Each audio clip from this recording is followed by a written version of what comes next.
Bonjour et bienvenue dans Cybercast, votre rendez-vous avec la cybersécurité en Côte d'Ivoire, en Afrique et dans le monde.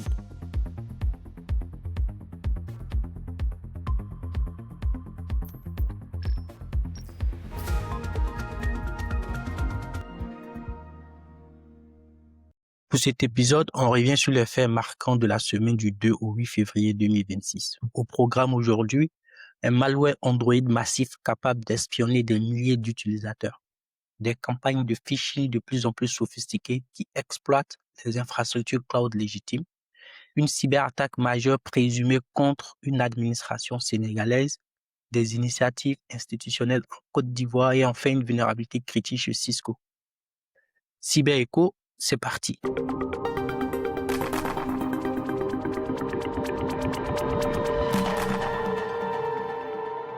Le premier sujet concerne RSync RAT ou Remote Access Tool, un malware Android mondialement actif. Il a été diffusé via de fausses applications Android imitant des services populaires. Il permet un contrôle total des appareils infectés. En termes d'impact, cela permet aux cyberattaquants de faire de l'espionnage via SMS, des appels micro, de la localisation. Il y a aussi le vol massif de données personnelles, de risques de compromission durable des terminaux mobiles. Quelles sont les mesures conseillées? Ce qui est conseillé, c'est qu'il faut installer uniquement les applications depuis Play Store, qui est le store officiel pour les téléphones Android. Il faut aussi bloquer les sources inconnues et mettre à jour son téléphone Android et utiliser une solution de sécurité mobile. Le deuxième sujet concerne le phishing avancé via les clouds Microsoft et Google. Des cybercriminels ont en effet hébergé leur page de phishing sur des services cloud légitimes pour contourner les filtres de sécurité. Comme impact, il y a l'augmentation des compromissions de comptes professionnels, le contournement de certaines protections MFA, Multifactor Authentication. Comme mesure recommandée, il faut faire la détection comportementale plutôt que réputationnelle pour les équipes de SOC, sinon les équipes de cyberdéfense. Il faut aussi renforcer la sensibilisation des utilisateurs et mettre en place un MFA résistant au phishing, donc avec le FIDO 2 et des clés physiques par exemple. Le troisième sujet concerne une attaque visant la direction de l'automatisation des fichiers, en abrégé DAF, aurait entraîné une exfiltration massive des données jusqu'à 139 téraoctets selon certaines sources. À date, ce qu'il faut savoir, c'est que ça n'avait pas encore été très confirmé.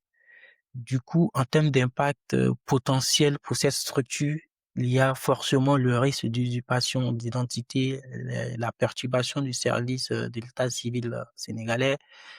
Aussi, il y a une possibilité de crise de confiance institutionnelle. Les mesures qui sont actuellement en cours, c'est que il y a des enquêtes qui sont menées pour pouvoir identifier potentiellement les auteurs et puis il faut aussi rappeler à la nécessité de sécuriser encore les systèmes critiques des États africains. Ça, c'est les mesures vraiment qu'on peut mettre en place. Ce qu'on vous recommande, c'est de suivre Clément Domingo alias Sac sur les réseaux sociaux X et LinkedIn pour davantage d'informations sur ce sujet-là, car il le suit de plus près. Le quatrième thème de ce jour porte sur un agrément des prestataires de cybersécurité en Côte d'Ivoire.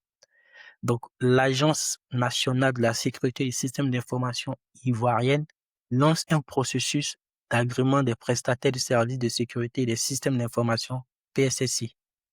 L'objectif, c'est de structurer l'écosystème cyber national, garantir la qualité des services de sécurité. En termes d'impact, cela peut permettre la montée en maturité des cyber des organisations et le renforcement de la souveraineté numérique en Côte d'Ivoire. Le dernier point de ce numéro porte sur une vulnérabilité critique sur Cisco Meeting Management.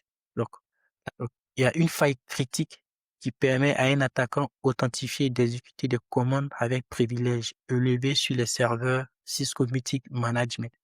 Comme impact, il y a le prise de contrôle complète du serveur, l'exfiltration de données et déploiement de malware. Les mesures qui sont recommandées, c'est qu'il faut mettre à jour immédiatement les versions corrigées, faire la montée en version vers des corrections qui sont non impactées. Et aussi, il faut faire des audits de comptes et des journaux de système. Donc, voilà pour ce cyber-écho couvrant l'actualité du 2 au 8 février 2026. Ce que l'on retient cette semaine, c'est une réalité claire. La menace est partout, du smartphone personnel aux infrastructures cloud en passant par les systèmes critiques des États et des entreprises. Plus que jamais, la cybersécurité doit être pensée comme un enjeu stratégique, mêlant technologique, gouvernance et sensibilisation. Merci de nous avoir écoutés. Restez vigilants, protégez vos données et on se retrouve très bientôt pour un nouveau Cyber Echo sur CBcast.